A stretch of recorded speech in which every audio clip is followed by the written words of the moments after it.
What's up, world? It's your boy Meco and Patty. We're sitting here working out at the gym right now. I gotta bring the phone a little bit closer because yeah, it's pretty loud in here. But today we was going to the gym, and we was like 2 hours late getting to the gym because there's an accident that happened right in front of us. Like, when I say right in front of us, it happened right in front of us. The most surreal thing I've seen in quite some time. Because me and wifey was sitting there and we having a conversation, and I was gonna try and dart out in the road, and I was like, you know, I'm gonna just stop, because you know, baby on the way and all that. So I stopped, and as I stopped, this other car came, and like in a split second, me and wifey, you know, we were like, what the heck? Like, what the heck? Like, the car just zoomed by, and as soon as the car zoomed by, and then we were like, oh, well, you know, as soon as we said, oh, boom, blowed up this other car. When I say total, both of them cars are total. Like, ridiculous. Man, we stopped the car right off the bat, hopped out of the car, ran across the road, because how it was looking like, you know, it was looking like we're gonna have some serious issues. And I'll let wifey tell you what we did after that. The heck? Oh, that's too close. What do we do? After we ran across the road, what happened? Oh, we had to get the boys out of the car. They were pretty young, and the first guy who actually literally drove across the road, he couldn't really get out the car, so we had to kind of pry the door open for him to get himself out. And then we ran over to the other guy and checked on him, made sure he was okay, and thank God he was okay, because the car literally hit him in his door, like right in his door. And all I thought was, get him out of the car before the car blows up, because it just looked like it was about to be some serious blood gushing and EMT situations that we were going to have to do out there. Thank God we didn't, but the boy, he was pretty young and he was pretty freaked out, so we had to kind of calm him down a little bit.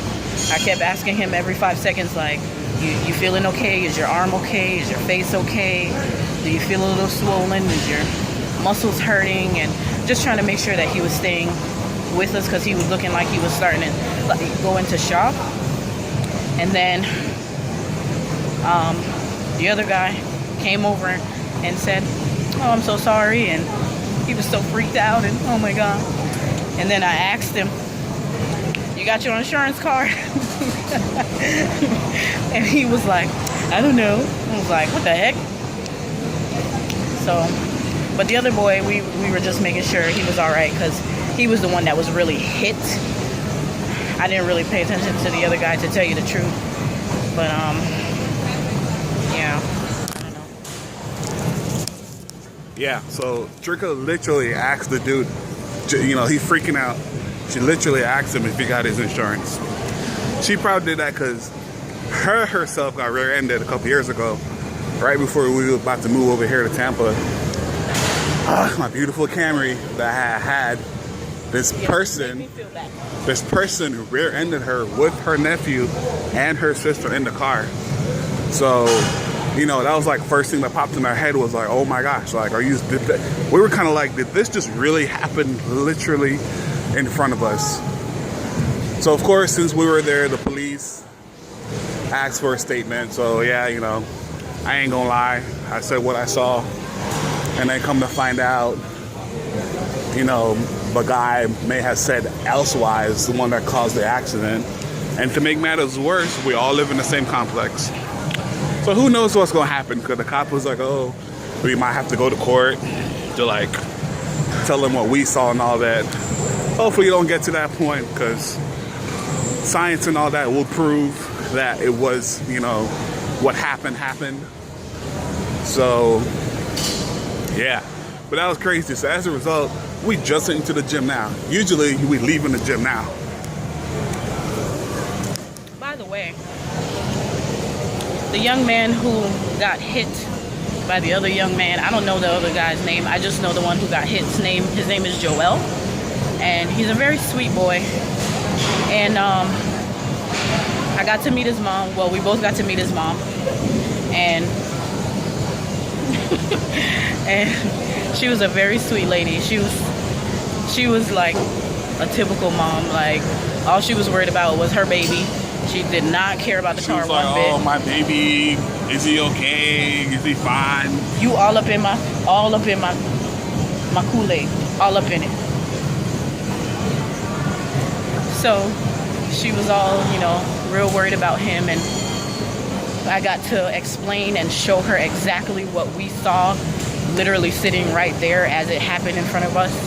And she was just like, oh, thank you so much for coming by and actually, you know, stopping and seeing if they were okay and making sure that they were alive. Technically, what she said, her words were, we were the first responders for her son, you know, because it could have just been worse and we didn't stop and then something else would have happened. So thank God we actually have hearts, and we stepped out and tried to take care of the situation before the police came. In the middle of us doing that, I realized that the dude had a Jesus fish in his car. So I was joking around. I was like, you know what? That's probably why he's alive, because you never know what happened. So when the lady showed up and she was talking to her son, and Tricka was there, and Tricka had to answer for the boy because he kind of, you know, was kind of losing it a little bit. What's your excuse? I'm sorry, what? Oh, see, people interrupting my video. What? Not interrupt, you're just walking. He's doing a nice stroll. She has a reason. I'm trying to tell the world what happened to the accident. She's talking about I'm not working out. Not working out. If he can talk right now, he's not working out. You should be able to breathe. It's warm up though. It's warm You've been up. warming up for 20 minutes. Actually, it's 13. You better tell him. It's 13. There goes 13 right there. Anyways, so yeah, the lady was talking to Tricka. She just started crying. So Tricka said, oh, you know, I prayed over your son and all that. So the lady, she was like, oh, you guys are Christians. And then it just kind of hit us surreal. Like, you know, you never know who's out there. Come to find out, the lady, she does an outreach at night. She goes out, outreaches to homeless people, drug addicts in Tampa. Like almost every night she goes out and feeds them. So I'm sitting here going, if it ain't God, like, you never know. You never know who you're gonna come across. You never know what situations you're gonna get into. You always gotta watch out for the signs, because there's a thing called spiritual warfare, and it's real. It's real, people. Spiritual warfare is real. Don't take it for granted. If it ain't legit, quit, okay? If it ain't, you know, that whole thing is too legit to quit. If it ain't legit, if it ain't Christian, you quit it. All right, that's spiritual warfare right there. Anyways, as you saw my other friend talking about I'm not working out, I'm just sitting here walking, warming up. My warm-up is about to be over because her Zumba class is about to start, and I got to get myself ready because the adrenaline is still going through me, and I took some pre-workout, which I shouldn't have, but yeah, I took it anyways because whatever, bump it, only got one life. Anyway, stay tuned for later videos. Peace. Say bye, babe. Bye, babe.